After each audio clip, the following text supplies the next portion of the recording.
vamos a presentarles de esta presentación, y este hace referencia a fortalecer la práctica profesional del personal de enfermería de las unidades médicas móviles mediante la estandarización de los cuidados de enfermería con la finalidad de promover un enfoque humanista, intercultural en beneficio de la población que solicita la atención. Es muy importante que también ustedes consideren que para nuestra práctica de enfermería diaria tenemos que considerar la norma 019 SSA 3 2013, que hace referencia precisamente a cómo los diferentes niveles de profesión en la práctica de enfermería tenemos que desarrollarlo. Por otro lado, tenemos un documento que se llama Modelo de Gestión del Cuidado de Enfermería y que hace referencia a las acciones esenciales para la seguridad del paciente, como un documento que se emitió en el Diario Oficial de la Federación con la finalidad de que sea obligatorio en todo el país. Es importante entonces iniciar con este tema a través del reconocimiento de la norma oficial mexicana 019, que habla sobre la práctica de enfermería en el Sistema Nacional de Salud.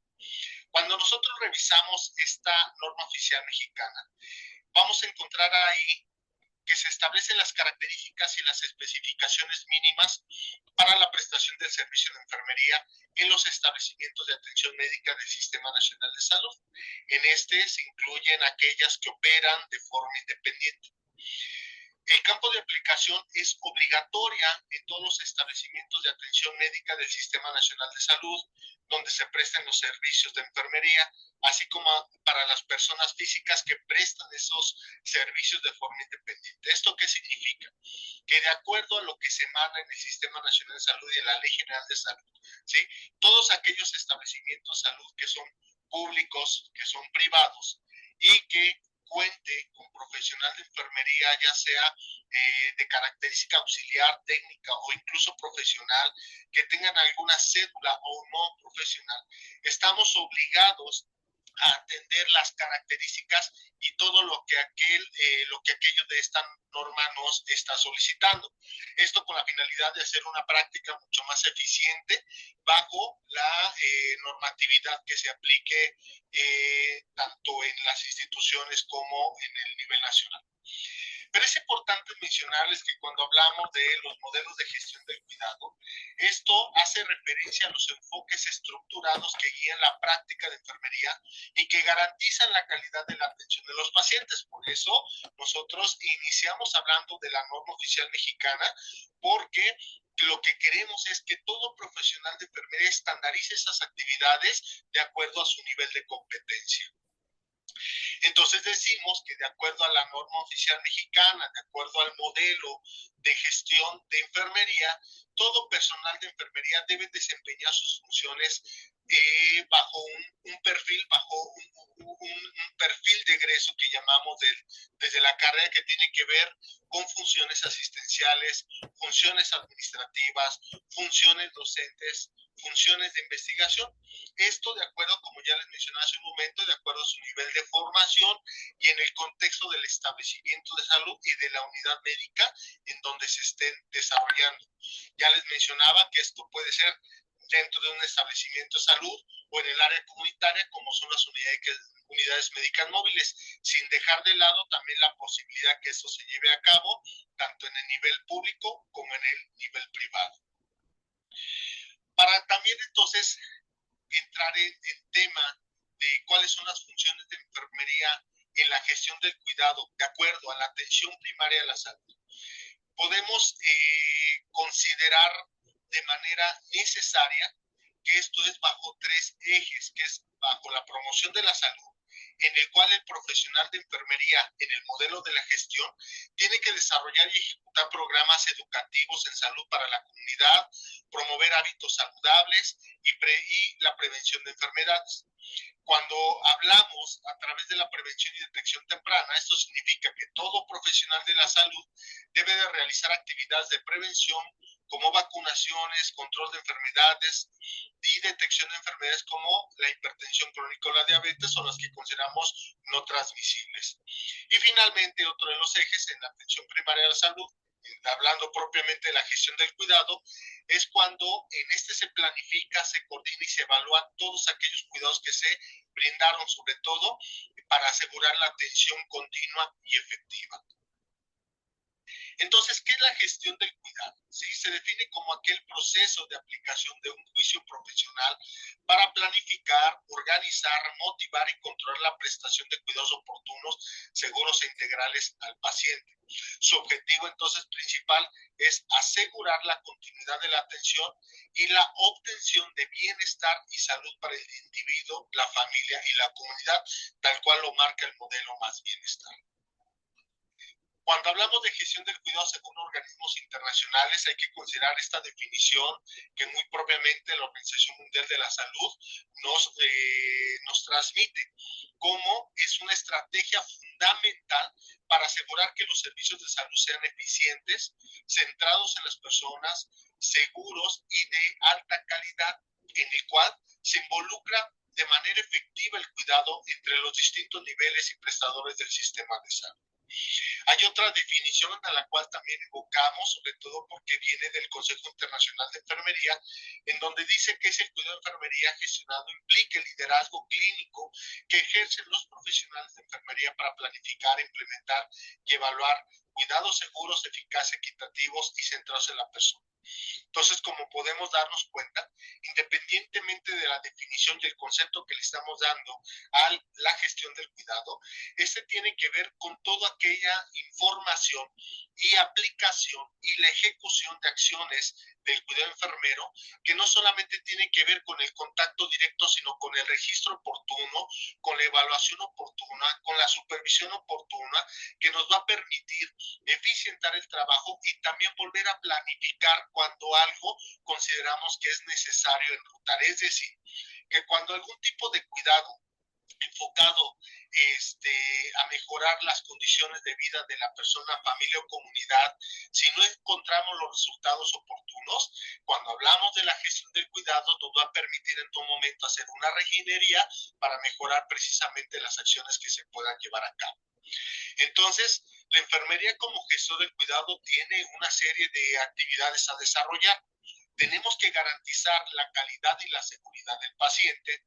Tenemos que verlo bajo una visión integral del paciente, bajo todas sus aristas, bajo todas sus etapas, sus cursos de vida, no solamente enfocarlo por ese proceso de salud o enfermedad en el cual se da en el primer contacto, sino que tenemos que ir más allá de una atención integral.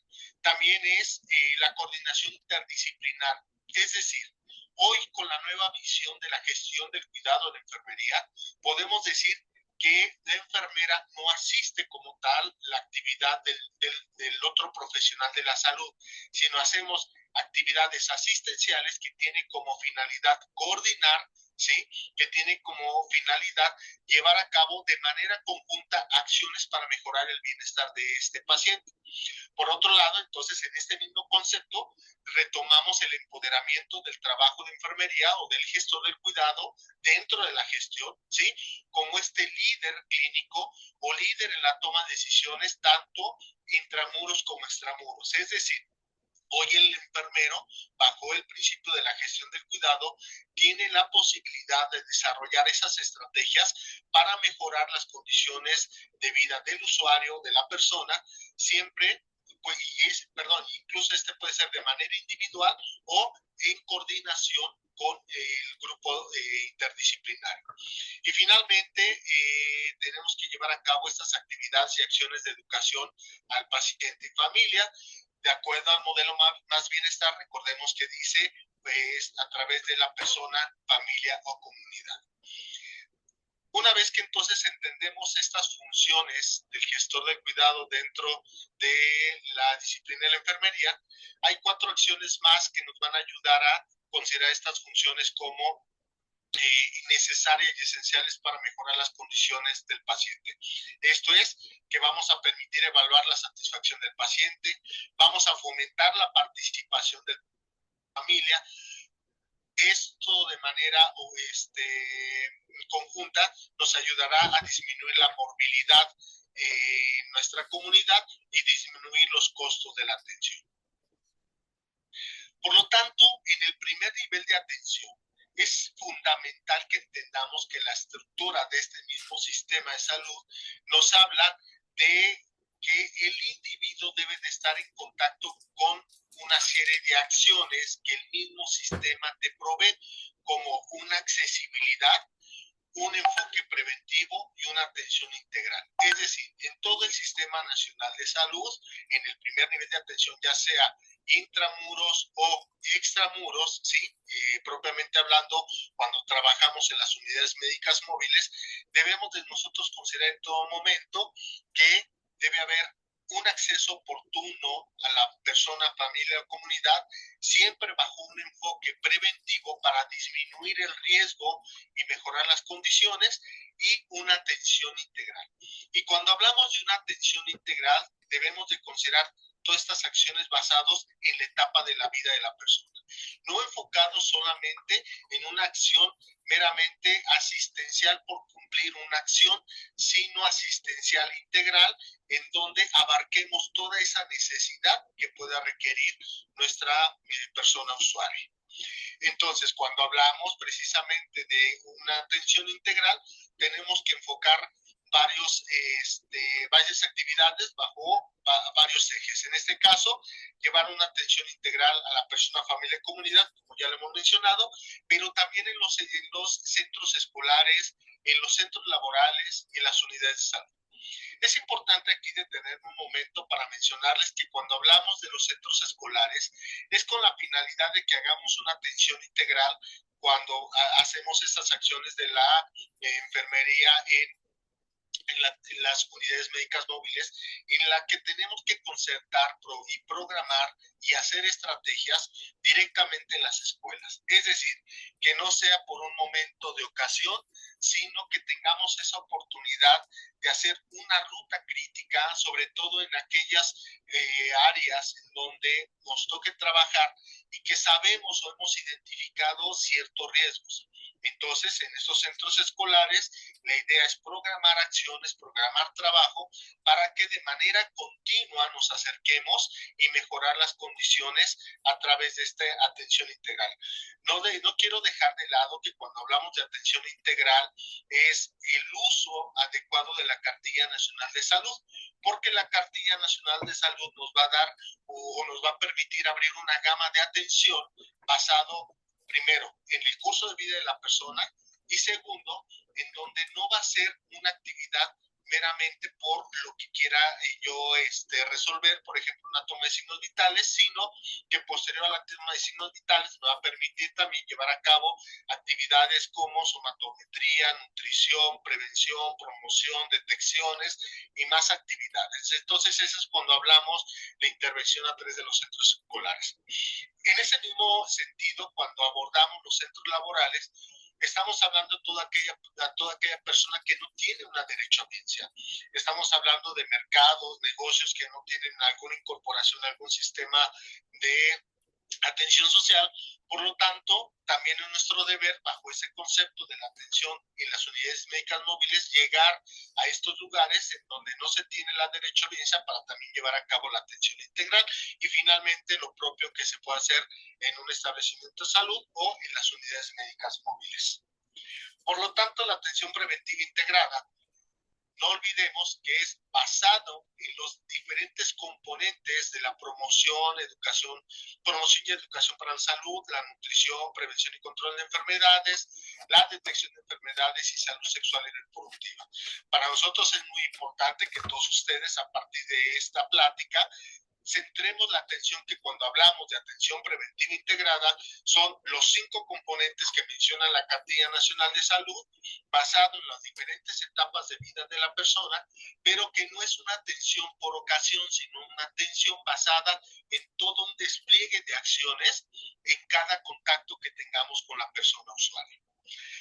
Hasta aquí es importante entonces decirles, ya hablamos de la atención preventiva integrada. Sin embargo, para nosotros poder llevar a cabo una atención preventiva integrada en la disminución del riesgo, tenemos que hablar de las acciones esenciales para la seguridad del paciente. Entonces, estas acciones esenciales para la salud del paciente se refieren a un conjunto de estrategias diseñadas para prevenir errores y reducir riesgos en la atención médica. Están alineadas a las metas internacionales de seguridad del paciente y son obligatorias en todos los establecimientos de la atención médica del Sistema Nacional de Salud. ¿Y qué son estas acciones esenciales para la seguridad del paciente? Finalmente son acciones que nos van a permitir desarrollar un trabajo mucho más preciso y de calidad. Está compuesto, al menos como ya lo decía la diapositiva anterior, de una estrategia apegadas a las metas internacionales, pero en México la estamos considerando bajo 8 acciones. Estas 8 acciones están divididas bajo la idea de que se trabaje con acciones de calidad. Por ejemplo, la primera nos habla de identificación correcta del paciente. Cuando hablamos de la identificación correcta del paciente, tenemos que desarrollar un entorno donde buscamos que el paciente se sienta, ¿sí?, seguro bajo la responsabilidad del profesional. Es decir, no podemos llegar nosotros en la atención de un paciente cuando no reconocemos a quién se está atendiendo. Por lo tanto, tenemos que utilizar identificadores. ¿Cuáles son esos identificadores? El que nosotros podamos establecer un nombre completo, la fecha de nacimiento. Por poner un ejemplo, cuando llega nuestra persona usuaria y nosotros llegamos a la comunidad, un dato principal que podemos solicitar para empezar el registro es el nombre completo del paciente. Pero al mismo tiempo sería ideal solicitar un documento que avale ese dato con que nos está dando el paciente.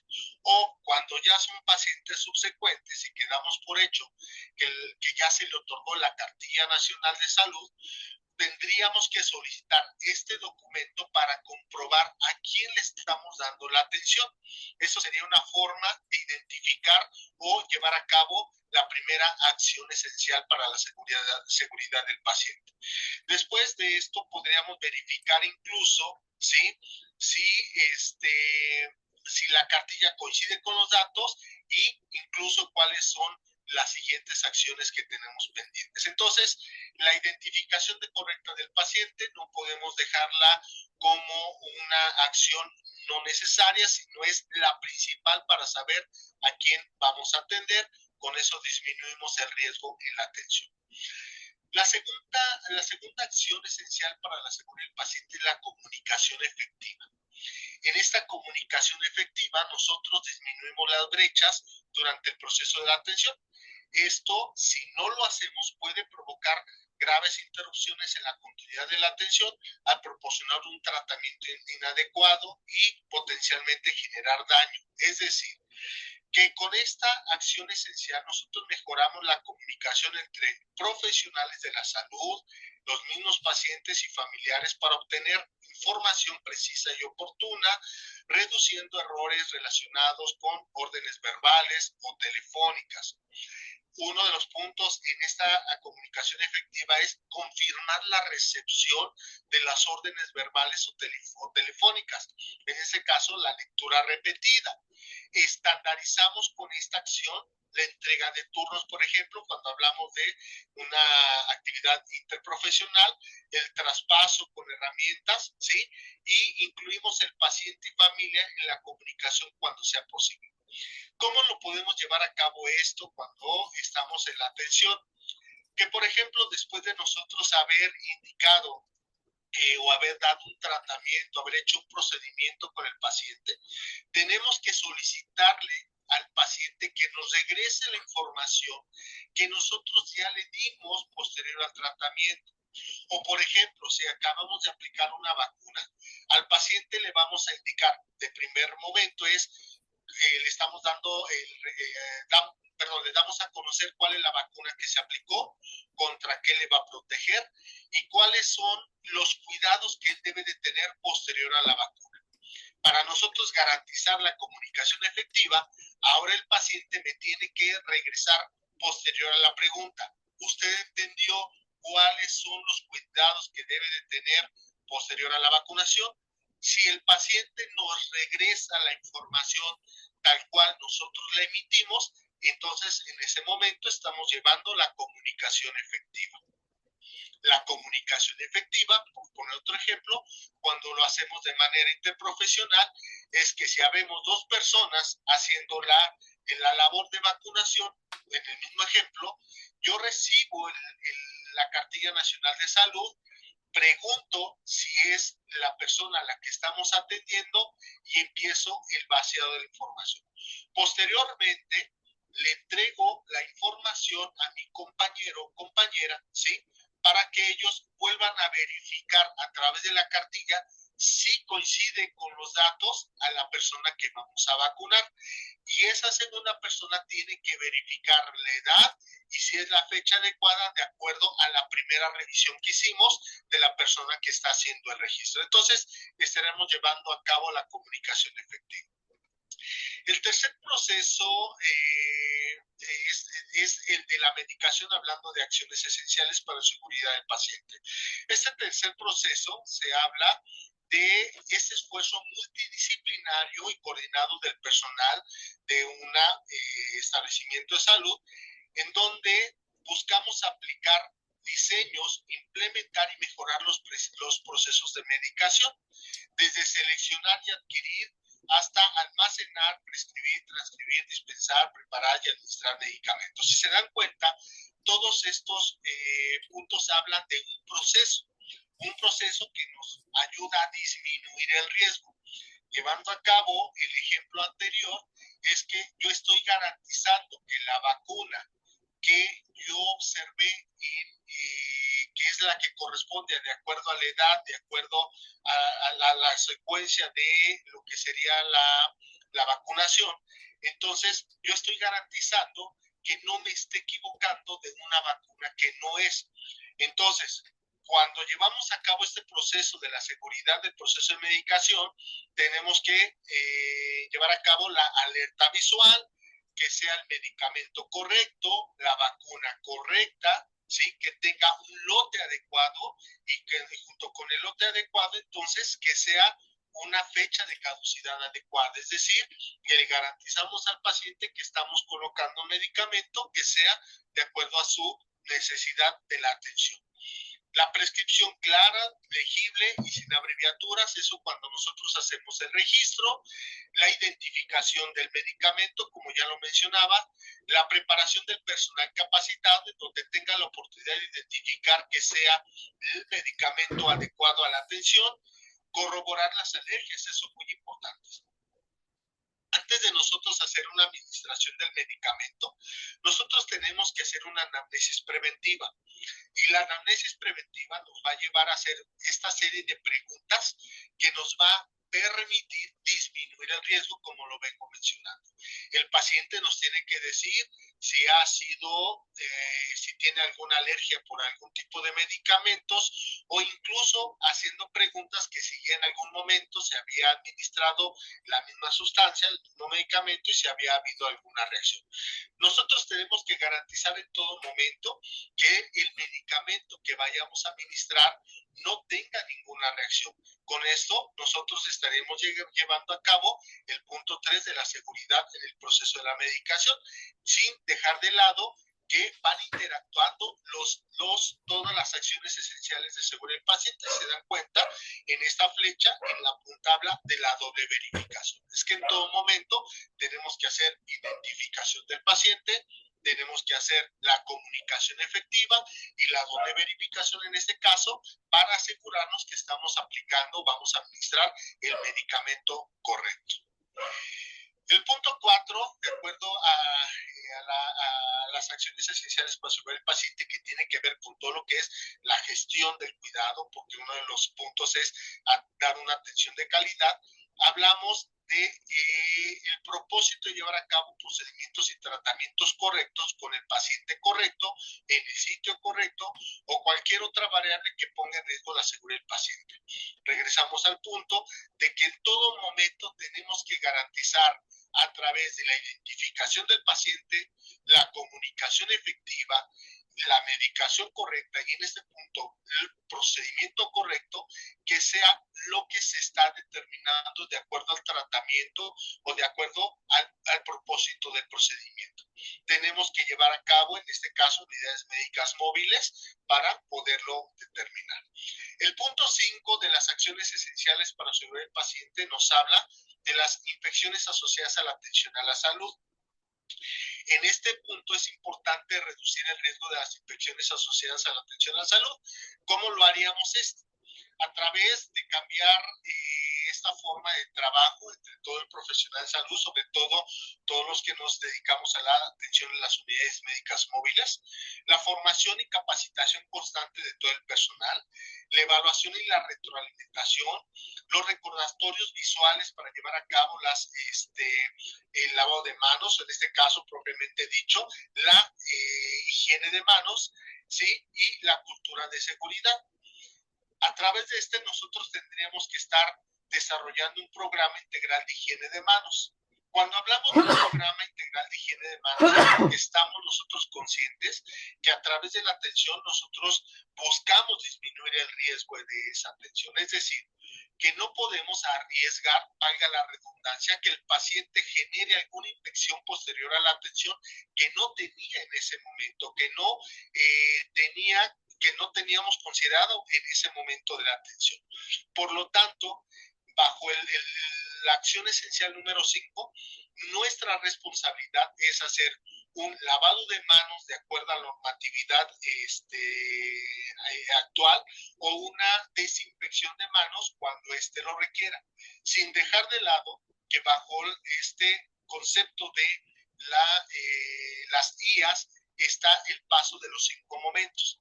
Entonces, cuando hablamos de los 5 momentos y de la higiene de manos, nos está dando las características de cada cuánto nosotros tenemos que llevar a cabo este lavado de manos o esta desinfección de manos con la finalidad de disminuir el riesgo en la atención.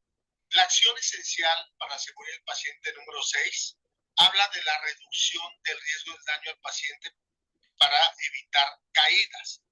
Esto lo tenemos que desarrollar en un establecimiento de salud cuando así sea necesario. Lo tenemos que considerar cuando se lleve a cabo en un trabajo comunitario, sobre todo en las unidades médicas móviles. La finalidad de esta acción esencial es que cuando nosotros llevamos a cabo la atención, tenemos que en todo momento apoyar para la disminución o el riesgo de caídas, enfocado sobre todo en aquellos niños, ¿sí? O los adultos mayores. Para nosotros eficientar o disminuir el riesgo de caídas, tenemos que hacer previamente una evaluación y una reevaluación del riesgo de caídas, considerando la etapa en la que estamos atendiendo a esta persona usuaria. Tenemos que entonces desarrollar estrategias para la prevención de caídas, es decir, por ejemplo, si estamos haciendo una somatometría, si estamos haciendo un peso y talla, tenemos que ayudar a través de técnicas adecuadas a subir y hacer a sujetar o hacer una sujeción, de acuerdo al caso, para evitar que se nos vaya a caer esta persona usuaria. Entonces, cuando llevamos a cabo este punto, estamos hablando de una organización completa como una estrategia en ese punto para disminuir el riesgo. Cuando hablamos de la acción esencial número 7, que habla de la prevención y análisis de los eventos adversos, habla entonces de que en todo momento tenemos que llevar a cabo un registro, desde el principio de la atención hasta el final de la atención.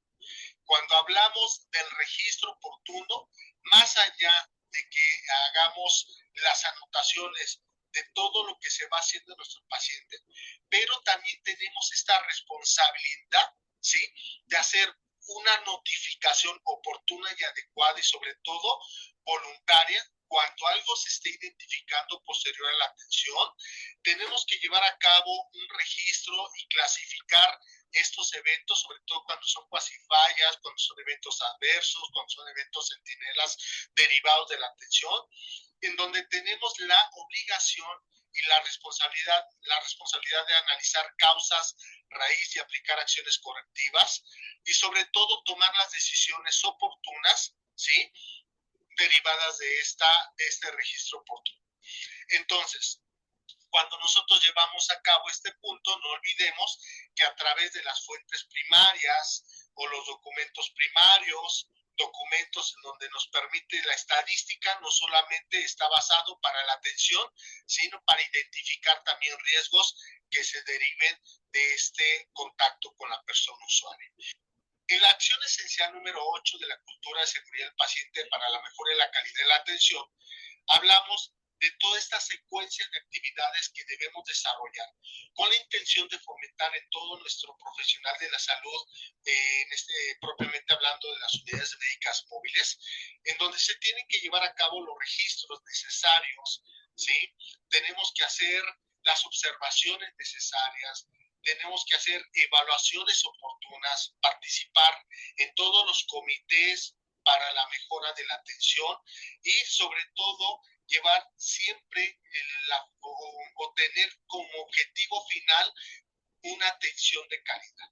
Entonces, la cultura de la seguridad del paciente habla del empoderamiento, del liderazgo del profesional de la salud de las unidades médicas móviles y que tiene como intención disminuir el riesgo, tanto de manera individual, de manera coordinada con otros profesionales de la salud, pero en todo momento siempre tener este concepto de nunca causar el daño durante la atención. Entonces, quiero transmitirles a ustedes de que a veces se nos dificulta hablar de acciones esenciales para la seguridad del paciente. Por lo tanto, hoy quiero compartir con ustedes una mnemotecnia que nos ayudará a facilitar este trabajo y este aprendizaje.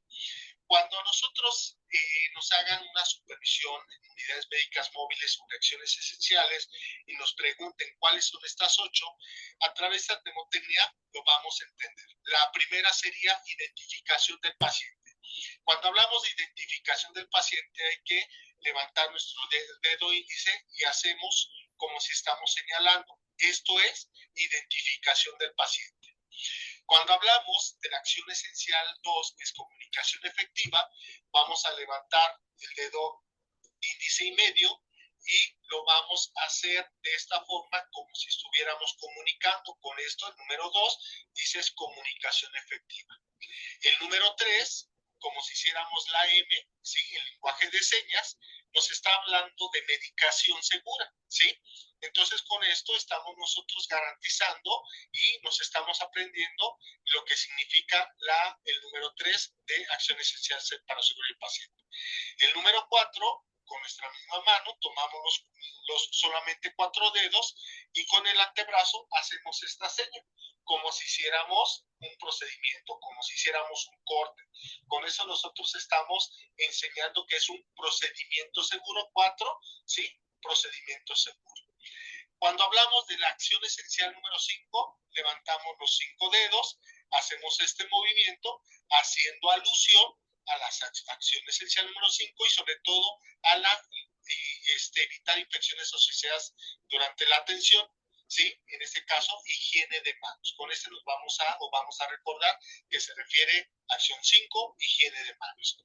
Después, cuando hablamos de la acción esencial 6, vamos a hacer referencia a nuestra mano izquierda o diestra, como ustedes lo manejen, pero esto nos va a servir como una base y levantamos el dedo índice. Entonces, 5 más 1 son 6, nuestra acción esencial 6, y hacemos como si nuestro dedo se cayera.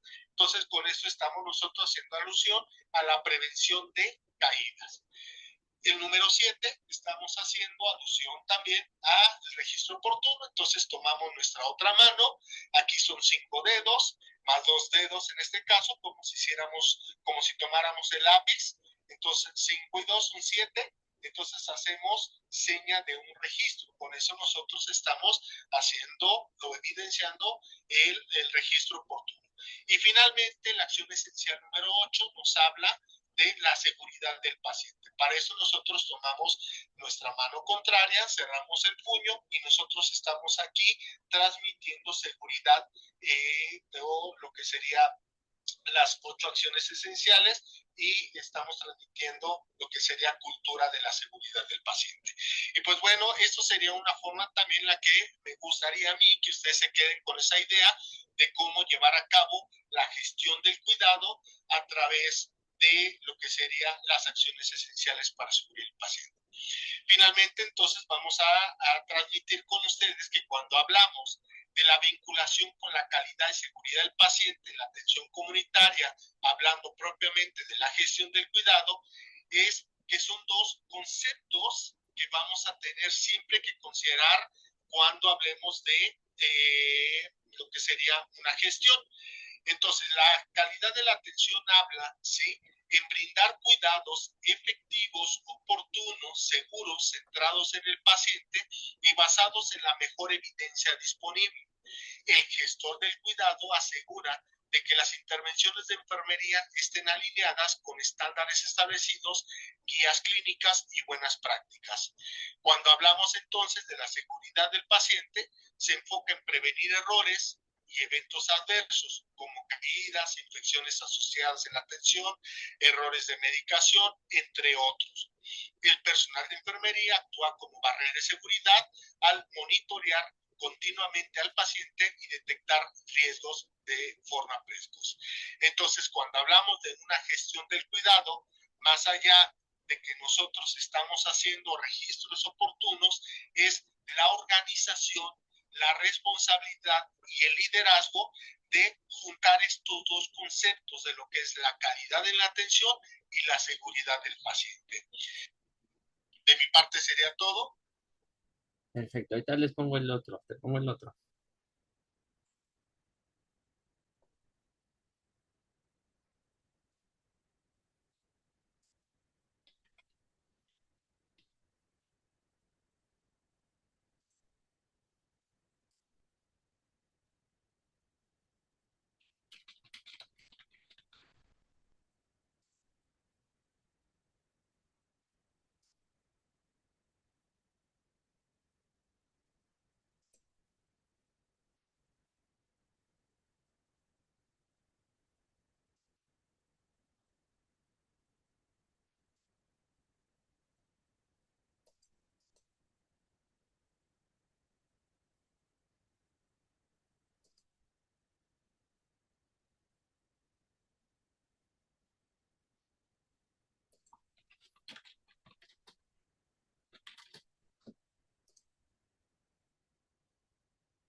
Hola Nerd Students, bienvenidos al canal y a este nuevo video. Te invito a suscribirte y activar la campanita de notificaciones. Enfermería fundamental, desarrollo epistemológico de enfermería. Dada la importancia del aporte a la disciplina de enfermería, es necesario a partir de una revisión formal del desarrollo epistemológico que ésta ha tenido como la disciplina, ciencia y profesión que es.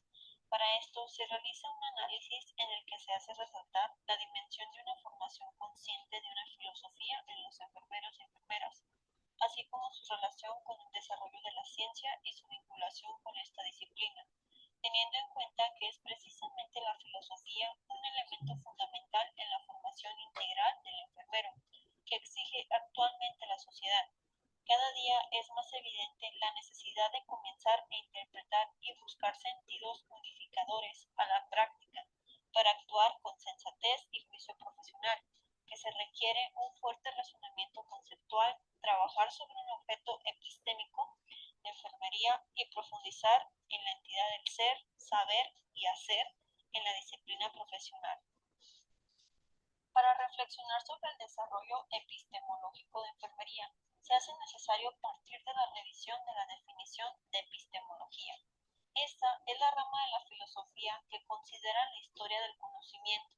Suscita y responde preguntas relacionadas con el origen, la naturaleza, los métodos y las limitaciones del desarrollo del conocimiento, y describe los diversos criterios con los cuales éste se acepta. Por esta razón, los aspectos epistemológicos contribuyen aumentar la conciencia sobre la complejidad y diversidad de las perspectivas, enfoques y teorías de los progresos, la verdad y sus métodos. Bajo esa perspectiva, Meleix hace distinción entre los tipos de problemas en el conocimiento y desarrollo. Por esto, busca aquellos que puedan parecer los más apropiados para el progreso teórico de una disciplina, en este caso, enfermería, y maneja las restricciones epistemológicas potenciales, aun cuando sean inadecuadas, que surgen de la aceptación del factor del enfoque, de una teoría o de una perspectiva, sin hacer un estudio cuidadoso de las alternativas. Todo conocimiento ha partido de una realidad que poco a poco se ha ido considerando. Dentro de este conocimiento cabe una gama de fenómenos, unos muy abstractos y otros muy concretos. Sin importar qué tan complejo sea, siempre estará sujeto a un sustento teórico y a un pensamiento filosófico. En este caso de enfermería, el primer momento del desarrollo del conocimiento fue intuitivo. La experiencia frente al manejo de situaciones marchó fundamentada en el ensayo y error. Los conocimientos fueron transmitidos de una generación a otra mediante el lenguaje oral, convirtiéndose el cuidado en una vocación de ayuda y de servicio, en la que se logra acumular una experiencia empírica y un quehacer que nos hace diferenciar entre otros oficios.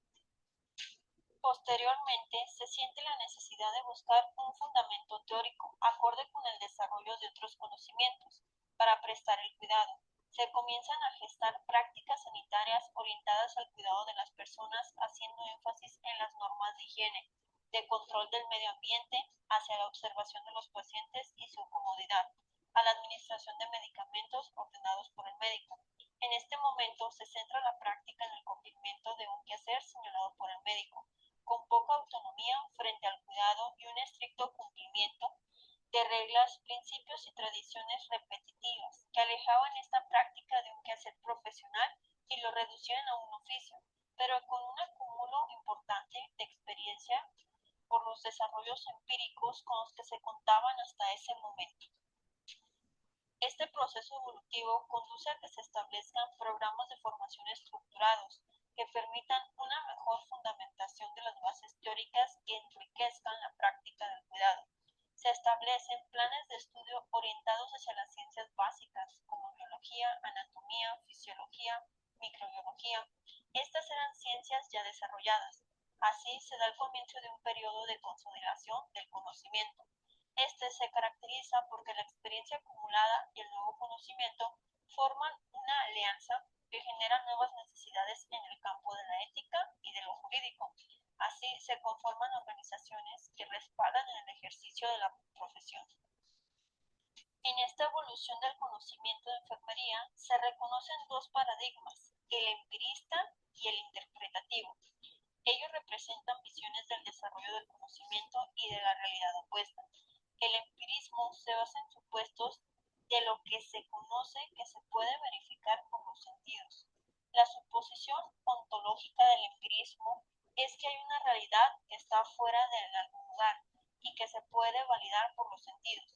En este paradigma, el conocimiento se desarrolla por observación del mundo natural para verificar y justificar las teorías que describen, predicen y prescriben. En enfermería, este paradigma es útil porque facilita que se compruebe y valide la relación de las teorías y si esto resulta válido, estas se pueden usar para explicar, predecir y prescribir principios que son esenciales e importantes para la práctica clínica. Por otro lado, está el paradigma interpretativo. Se puede afirmar que este evolucionó debido a que muchas enfermeras se formaron en disciplinas como filosofía, sociología y antropología, y por esta razón vieron el mundo desde otros puntos de vista. Este paradigma se caracteriza por supuestos ontológicos de que en realidad es compleja, holística y dependiente del contexto. El enfoque de la investigación está sobre las experiencias humanas. Se hace énfasis en la subjetividad y no en la objetividad únicamente. Teniendo en cuenta que la realidad y la experiencia humana son variables, se valoran las múltiples formas de descubrir el conocimiento derivado de la experiencia humana. Estos métodos interpretativos comprenden la fenomenología, la hermenéutica, la teoría fundamentada, la etnografía y otros. Como en la evolución de cualquier ciencia, también en la enfermería, la filosofía ayuda a ver lo que no se había visto antes, ya que aclara los conceptos, porque sistematiza la forma de pensar apoyándose en elementos como el sentido común, la lógica, la prueba o la ética. Además, permite hacer un análisis crítico de la estructura de la realidad, del origen estructural y alcance del conocimiento, el argumento válido, la acción humana y los valores, la belleza o la estética y la historia de la misma filosofía, para componer críticamente determinadas argumentaciones. En enfermería, la filosofía puede orientarse a una visión mecanística, reduccionista, que se refleja en la reactividad y prioriza el conocimiento o su estructura, o bien centrarse en el ser y su experiencia para buscar comprender su significado, interpretación, preocupación y situación que vive.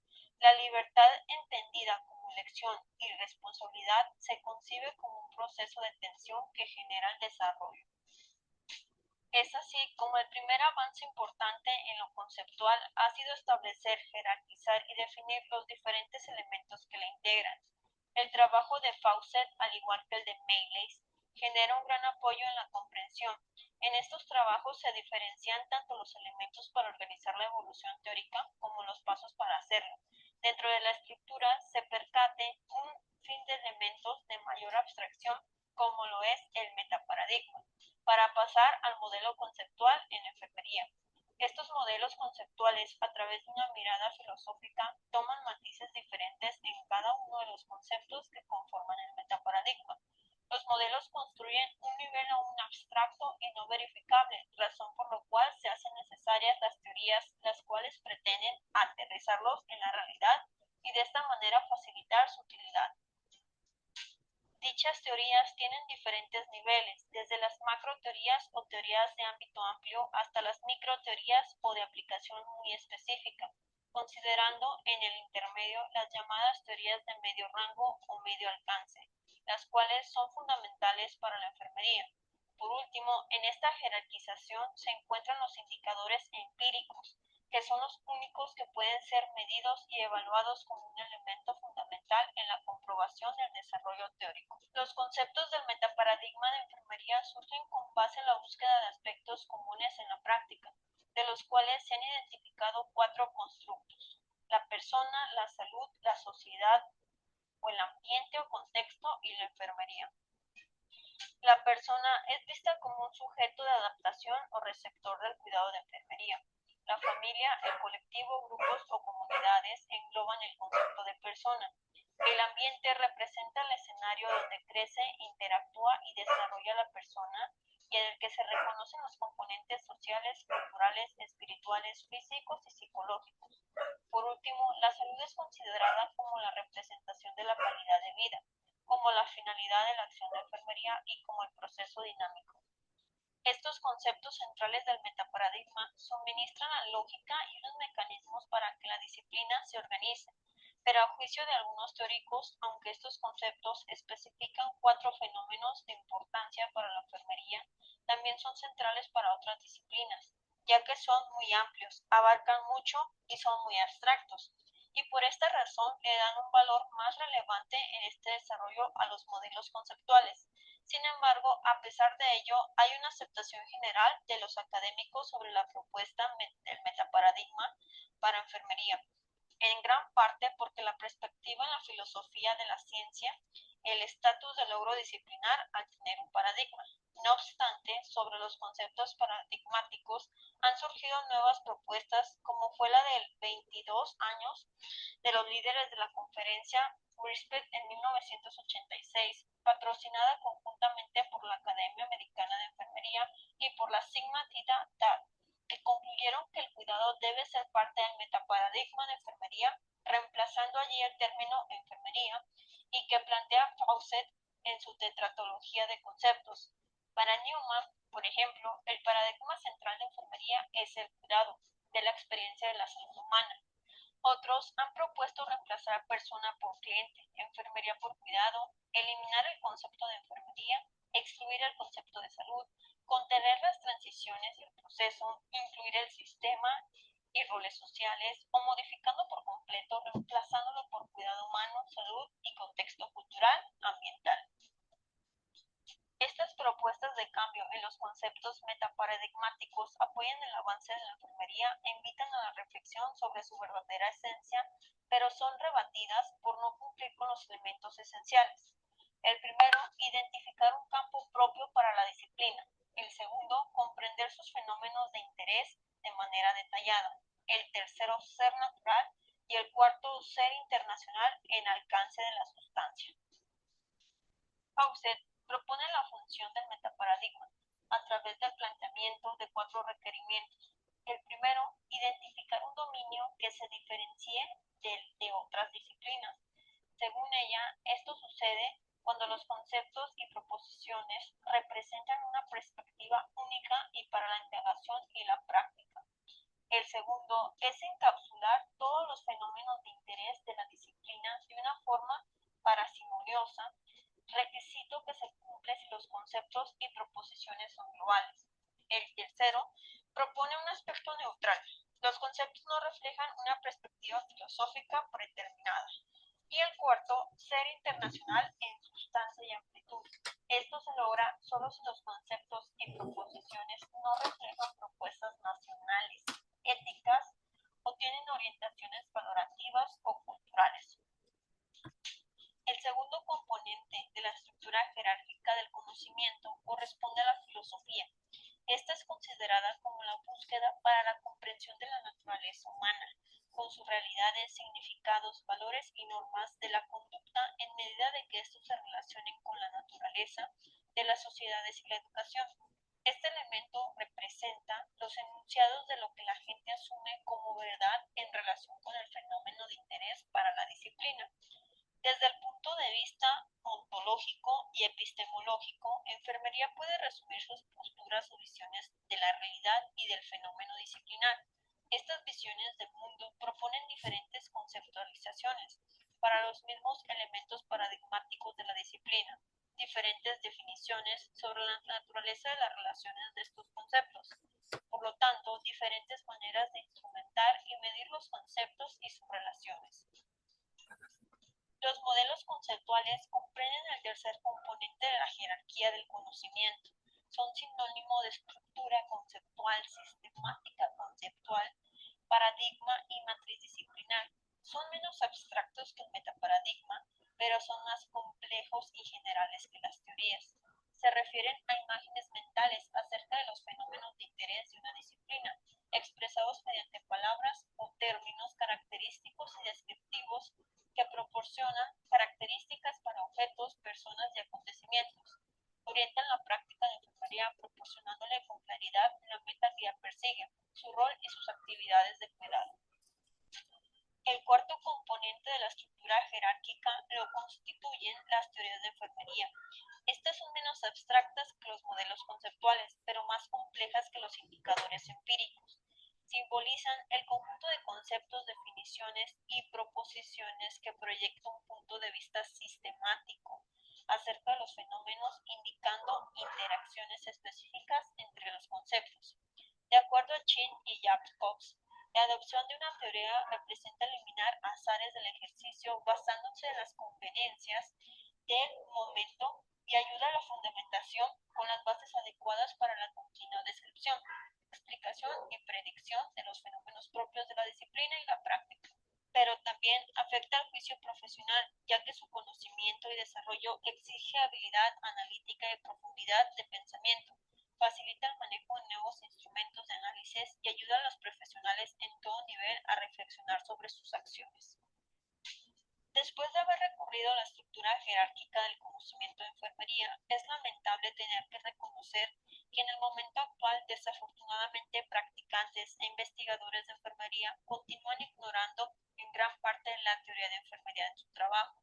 Parte de la poca atención a la investigación para corroborar teorías se deriva de la formación de los investigadores. Sin embargo, otra parte se deriva de la falta de posibilidad de comprobación en las grandes teorías de enfermería. Asimismo, varios enfermeros han sido miembros de un sistema educativo en el cual se ha mantenido una separación entre teoría y la práctica, y son parte de un sistema asistencial que los rango fueron sugeridas inicialmente en la disciplina de sociología e introducidas en 1974 en enfermería. Ellas pueden servir para apoyar la búsqueda empírica. Se encuentran entre las grandes teorías remotas y en ocasiones alguna clase específica de comportamiento para responder a lo que se ha observado y microteorías con una descripción detallada de aspectos particulares que no pueden ser generalizados. El desarrollo de estas teorías de mediano rango abordará los problemas de los pacientes y los posibles resultados en la asistencia de enfermería y los efectos de las intervenciones en los resultados de los pacientes. Pero las teorías de mediano rango tienen una limitación. Muchas no han surgido desde enfermería, sino de múltiples disciplinas. Así, algunas como el soporte social y la autosuficiencia, la incertidumbre o el vínculo, son entidades independientes con historias propias y a pesar de que son útiles o se enlazan de manera natural con la disciplina práctica de enfermería. Esta reflexión sobre el desarrollo epistemológico de enfermería permite afirmar que su conocimiento ha evolucionado, pero la articulación teórica-práctica lo haría evolucionar de manera más consciente y le permitiría tener mayor utilidad y aplicabilidad. A pesar de que se reconoce la riqueza de múltiples perspectivas y la complejidad, y en muchos casos las recomendaciones conflictivas para la práctica hacen difícil la tarea de aplicar el conocimiento. El desarrollo teórico empleado con conceptos cercanos a la práctica, como lo hacen las teorías de mediano rango, podrá facilitar la tarea de aplicar. La disciplina está conformada por la ciencia, que agrupa los conocimientos que guían la práctica y por los fundamentos profesionales y los fundamentos históricos y filosóficos de la profesión y la práctica misma. La enfermería como disciplina profesional tiene que ver con la existencia de un cuerpo propio del conocimiento de naturaleza, aplicable al suministrarse a las plataformas teóricas de la práctica, de manera tal que este conocimiento pueda ser comunicado, examinado y difundido. El desarrollo teórico conceptual se dará siempre que sea el pensamiento el que guíe la acción y se tienda a una evolución que cualifique de manera continua lo que hace el profesional. El conocimiento es totalizante, incorpora y con el acto de cuidar la ciencia y la filosofía. Se considera que la enfermería en su proceso para que sea reconocida como disciplina ha tenido que mostrar que tiene un dominio propio, que cuenta con una estructura conceptual específica. La literatura reporta experiencias prácticas con aplicación de modelos conceptuales que han permitido refinar el pensamiento, compartir el conocimiento y mantener el eje de la acción de la persona. Se señala como a partir de su empleo puede esclarecer su contribución al cuidado de la experiencia en la salud humana, pero también algunos reportes denotan que a pesar de que las diferencias cualifican el cuidado, es la experiencia y el entrenamiento lo que más modifica los comportamientos de enfermería en el quehacer diario, por lo que los modelos tienen mayor utilidad para las personas nuevas, pero no igual para las expertas. Gracias por visualizar nuestros videos. Te invito a suscribirte, compartirlo.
Con Nu tienes atención 24/7. Toma la decisión Nu.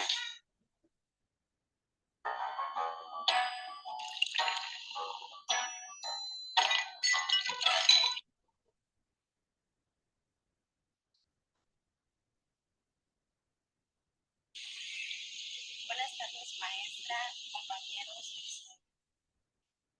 El equipo es el número 2 y está conformado por Miriam González Cortés, Carlos Felipe Jiménez, ético personal y, bueno, como ciencia práctica de acción, de, de profesión, la enfermería singulariza por los miembros que se asumen como facilitadores de los procesos de transición como vista a la salud y bienestar. Bueno, este juega un papel muy importante en la epistemología de enfermería, ya que pretende mostrar de manera panorámica la evolución del conocimiento de la enfermería y está resumido en dos estructuras del conocimiento, las cuales ya conocemos, que son teórico y práctico. Bueno, la primera pues está enfocada en las ciencias y en los elementos teóricos que nosotros ya conocemos o aún no. Y el segundo pues es considerado como el arte de la disciplina a través de las ejecuciones prácticas y los patrones de conocimiento enfermero.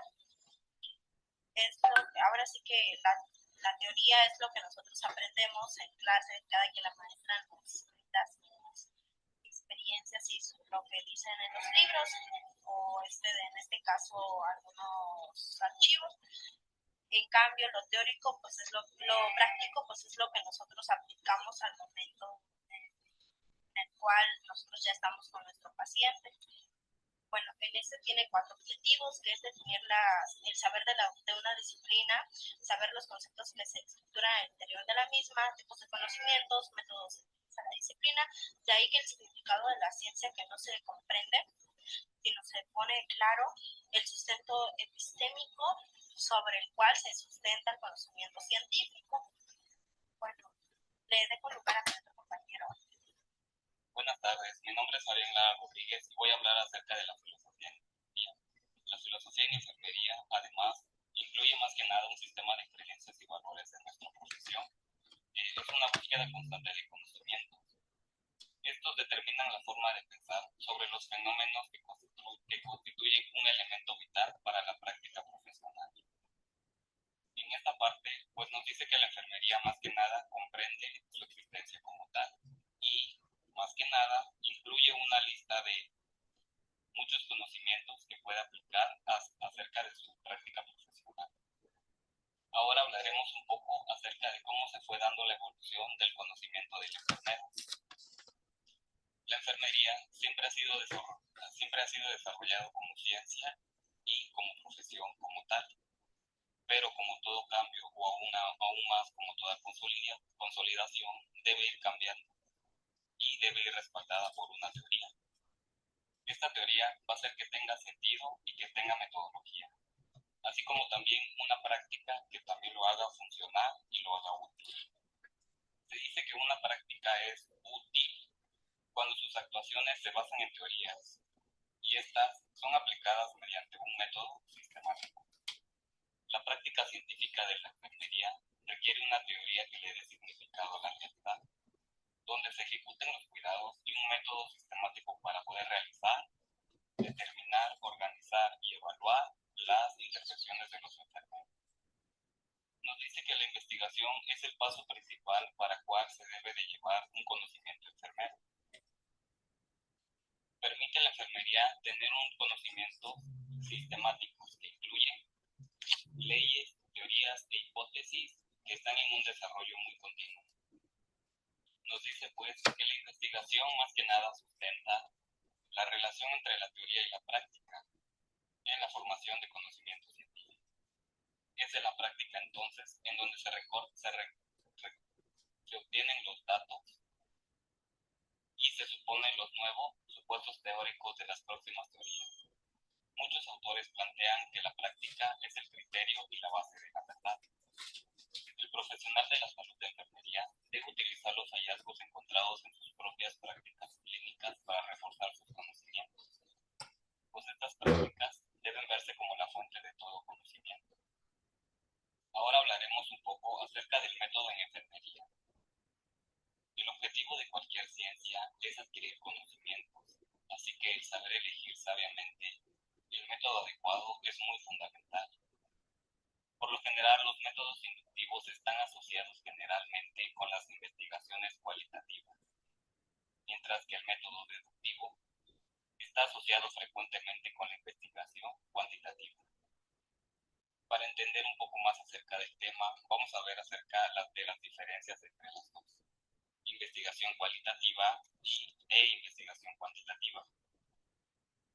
Entre las cualidades principales de la investigación cualitativa nos dice que es centrada en fenomenología y comprensión, lo cual nos quiere decir que está basada en hechos que realmente pasan. Tiene una observación naturista y sin control. Suele ser subjetiva. Suelen haber inferencias en sus datos. La definen como exploratoria, inductiva y descriptiva. Nos dice que más que nada es orientada a un proceso. Este cuenta con datos ricos y profundos, y con ricos y profundos nos referimos a que son datos variados y numerosos. Es holística y no generalizable, y también cuenta con una realidad muy dinámica. Mientras que en la investigación cuantitativa tenemos que es de medición penetrante y controlada. A diferencia de la otra, esta es objetiva. Sus inferencias van más allá de los datos. Es confirmatoria, deducial y deductiva. Esta va orientada más que nada hacia un resultado. Los datos suelen ser sólidos y repetibles. Puede ser generalizable y particularista. Y por último tenemos que es de realidad estática. O sea que sus datos no se mueven ni se modifican. Veremos las ventajas e inconvenientes que tienen los métodos cualitativo y cuantitativo. En el método cualitativo en este método suele haber una profesión de comunicarse con los sujetos del estudio. Esto quiere decir que hay una relación estrecha entre la persona que lo está estudiando y el estudio. Se limita a preguntar. En esta parte nos muestra y nos explica más que nada se tiende a realizar preguntas o encuestas y realizar la obtención de datos. Se dice que la investigación suele ser más horizontal, más natural y puede haber más relación entre los investigadores. Son fuertes en validez interna, pero en validez externa no lo son tanto. Lo que se encuentra no es generalizable a la población. Mientras que en el método cualitativo nos dice que hay una propensión a servirse de los estudios del objeto. O sea que no hay una estrecha comunicación entre la persona que está haciendo la investigación o el investigador. Se limita a responder, pues los datos de esta investigación no nos van a responder las preguntas y más que nada no arrojan datos o fechas verídicas. Son débiles en validez interna, o sea que casi nunca sabemos si miden lo que realmente quieren medir, pero son fuertes en validez externa, lo que nos dice que lo que encuentra es generalizable a la población. Y eso sería todo sobre las ventajas y desventajas. Pasamos al siguiente. Un ejemplo de un enfoque de investigación cualitativa podría ser la fenomenología interpretativa o herméneutica, propuesta por Martin Heidegger en 1927. En esta investigación, como toda metodología filosófica, busca descubrir el significado del ser o del ser humano mediante otra respuesta o mediante una investigación alternativa. Para Heidegger, su objetivo principal de estudio para esta investigación fue el estudiar lo que era ser una persona como tal y cómo el mundo llega a ser inteligible para nosotros los seres humanos. Para lograr esto, se debe descubrir y entender los significados, hábitos y prácticas del ser humano. La fenomenología interpretativa o hermenéutica se fundamenta en los siguientes supuestos filosóficos sobre la persona o sobre el ser humano.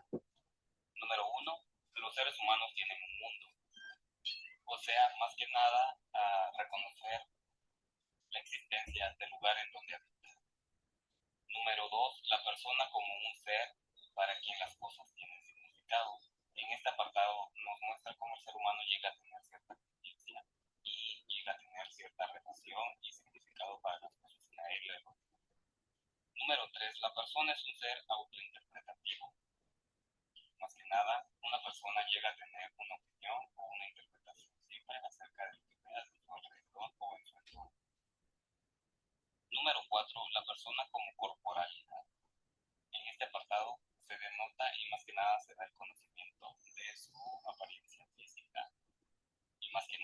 su existencia física. Y como en un último número tenemos la persona como un ser atemporal. En este apartado nos muestra a la persona o al ser humano como una persona temporal que tiene un tiempo y una línea de tiempo y que tiene un comienzo y un final. La fenomenología de Heidegger, más sin embargo, nos dice que es imposible tener un conocimiento sobre el ser humano, ya que todo conocimiento es generado por personas que están dentro de un mundo, que tratan de entender personas que también están dentro de un mundo. Y si es bien sabido, la investigación cualitativa con este enfoque nos permite conocer muchos aspectos del ser humano. La enfermería no ha sido ajena a los momentos históricos, sociales y culturales, por los cuales se han denominado también paradigmas cualitativos y cuantitativos. Dichos paradigmas los vamos a ver a continuación con mi compañera, y eso sería todo de mi parte.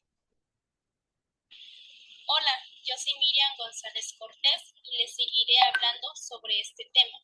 La fenomenología interpretativa o hermenéutica fue propuesta por Martin Heidegger como una metodología filosófica para descubrir el significado del ser, o más conocido como ente, o también sería como la existencia de los seres humanos en una manera diferente a la tradición positiva. Heidegger tuvo un objetivo que fue entender lo que significa como el ser una persona y cómo el mundo es inteligible para los seres humanos, también cómo la fenomenología mira las cosas por sí mismas. Aquí un fenómeno para Heidegger es lo que se muestra por sí mismo, lo que se hace manifiesto y visible por sí mismo, y una entidad cómo puede manifestarse por sí misma de diferentes maneras, esto pues dependiendo del acceso que se tenga a esta. Bueno, les seguí hablando sobre que la fenomenología interpretativa o hermenéutica se fundamenta en los siguientes puntos filosóficos sobre las personas o seres humanos. El primer punto sería que los seres humanos tienen un mundo. Bueno, aquí Heidegger sostiene que el mundo es una constitución fundamental de la existencia humana y pues por consiguiente no de las cosas o de un ser intramundano. El siguiente punto sería que las personas como un ser para quien las cosas tienen un significado.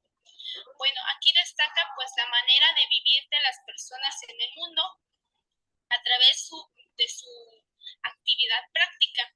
Aquí Heidegger describe dos modos en los cuales pues los seres humanos están involucrados en el mundo. Primero, es en el cual las personas están completamente involucradas o sumergidas en la actividad diaria sin notar su existencia. En esta, pues las personas están comprometidas más que nada en cosas que tienen significado y pues un valor, ¿no? De acuerdo a su mundo de cada persona. Aquí en el segundo, pues con el segundo modo es aquel en el cual las personas son conscientes de su existencia. Bueno, el siguiente punto sería la persona es un ser interpretativo. Bueno, ¿a qué me refiero con esto? Pues los seres humanos somos unos seres interpretativos, pero no de una manera teórica. Los somos o lo son porque las personas adquieren una importancia a las cosas, también a conocer y comprender lo que nos rodea prácticamente, porque para nosotros es una manera fundamental de ser en el mundo. También porque las personas entienden y captan los significados de lo que los rodea mediante un lenguaje. Lo siguiente es que la persona como corporalidad. ¿A qué me refiero con esto? Pues la corporalidad o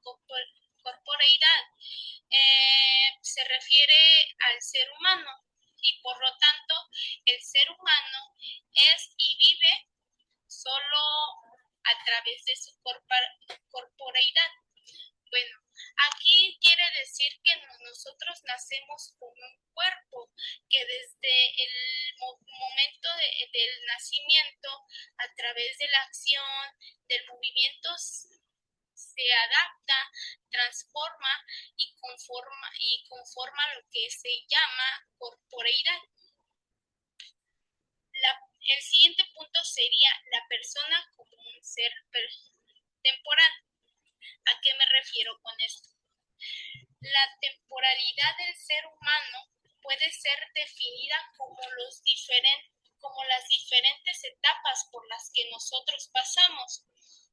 Bueno, dentro de estas etapas que nosotros pasamos sería la concepción, la prenatalidad, la niñez, la pubertad, la adolescencia, la juventud, la adultez, la vejez y lo último que sería la muerte. Metaparadigma y paradigma. Sustenta y guía el método enfermero con mayor homogeneidad. Esto quiere decir que haya la posibilidad de no separar la teoría de la práctica. El proceso de atención de la realidad operativa en donde se tome en cuenta la salud, lo ideológico, lo político y lo filosófico. Esto como eje central dentro de los cuales ubiquemos el rol como personal de salud en el proceso de salud de enfermedad. Existen 4 componentes fundamentales según Meles. Meles fue una enfermera que dio grandes aportes en la enfermería. Estos componentes vienen a ser parte del marco epistemológico de la enfermería, los cuales son la perspectiva, las definiciones conceptuales existentes y aceptadas por la enfermería y los patrones de conocimiento en la disciplina. La perspectiva, explica acerca de la naturaleza de la enfermería, que como sabemos es humanística. Esto quiere decir que trata a las personas teniendo en cuenta sus necesidades y esforzándose por ayudar a las personas para poder tener una recuperación y un bienestar. Los aspectos de la práctica de enfermería y las relaciones de cuidado entre cliente y enfermero. También trata acerca de la perspectiva salud y bienestar. Mi nombre es Andrea Jiménez Carrasco y le vengo a presentar los 3 temas que es el dominio, las definiciones conceptuales que es la enfermería y los patrones de conocimiento de la disciplina. Bueno, el dominio nos entrega los diferentes conceptos y problemas más importantes de la enfermería. Asimismo, como la teoría, podemos decir que es componente a eso sobre la enfermería, ya que pues esto nos ayudará a interpretar, ya que a lenguaje a lograr ciertas necesidades y así podemos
y adquirir el conocimiento. Gracias a estos hombres de la filosofía salen las ideas de las enfermeras. Una de las principales es Florence Nightingale, de su teoría del entorno, ya gracias a su filosofía de Florence, era de la higiene y un cuidado humano. Su epistemología es enfermedad. De la enfermedad es un proceso de repartición. Es de Florence Nightingale, que fue publicada y dicho en el año de 1858. Jane Watson, filosofía y ciencia del cuidado, ese fue su planteamiento de su teoría, de los cuales su gran filosofía era del cuidado espiritual. Eso ya sería un poco más del espíritu, según su teoría de James Watson. Y su epistemología era sobre el cuidado y curación. Patricia Benner, su teoría era sobre la excelencia y del dominio de la práctica de enfermería y los cuidados efectivos, dando así al conocimiento y práctica para dar el cuidado. Y el último, que es Watson, creó la teoría de los cuidados, que Watson se inspiró de la teoría de los cuidados a la de Jan Watson, que es la filosofía y conocimiento filosofía y ciencia del cuidado, ya que en el caso de Watson era promover el bienestar a otros, como que sería tanto pacientes, familiares del paciente, el entorno, etcétera, etcétera. Su epistemología es el cuidado es el terreno exclusivo de la enfermera. ¿Qué quiere decir esto? Pues es el cuidado que la enfermera debe tener en su espacio laboral. ¿Qué puedo decir en este punto? Históricamente hablando, gracias a estos hombres, pues, gracias a estos hombres filósofos, nace o se da un término a la epistemología, en pocas palabras. Bueno, esto es mi pequeña parte de participación, espero que haya sido claro, conciso y breve. Gracias. Y adquirir el conocimiento. Gracias a estos hombres de la filosofía salen las ideas de las enfermeras. Una de las principales es Florence Nightingale, de su teoría del entorno, ya gracias a su filosofía de Florence era de la higiene y un cuidado humano. Su epistemología es enfermedad. De la enfermedad es un proceso de repartición. Es de Florence Nightingale, que fue publicada y dicho en el año de 1858. Jane Watson, filosofía y ciencia del cuidado, ese fue su planteamiento de su teoría, de los cuales su gran filosofía era del cuidado espiritual. Eso ya sería un poco más del espíritu, según su teoría de James Watson. Y su epistemología era sobre el cuidado y curación. Patricia Benner, su teoría era sobre la excelencia y del dominio de la práctica de enfermería y los cuidados efectivos, dando así al conocimiento y práctica para dar el cuidado. Y el último, que es Watson, creó la teoría de los cuidados, que Watson se inspiró de la teoría de los cuidados a la de Jan Watson, que es la filosofía y conocimiento filosofía y ciencia del cuidado, ya que en el caso de Watson era promover el bienestar a otros, como que sería tanto pacientes, familiares del paciente, el entorno, etcétera, etcétera. Su epistemología enfermería es el cuidado en es el terreno exclusivo de la enfermera. ¿Qué quiere decir esto? Pues es el cuidado que la enfermera debe tener en su espacio laboral. ¿Qué puedo decir en este punto? Gracias a, históricamente hablando, gracias a estos hombres, pues, gracias a estos hombres filósofos, nace o se da un término a la epistemología, en otras palabras. Bueno, esto es mi pequeña parte de participación. Espero que haya sido claro, conciso y breve. Gracias.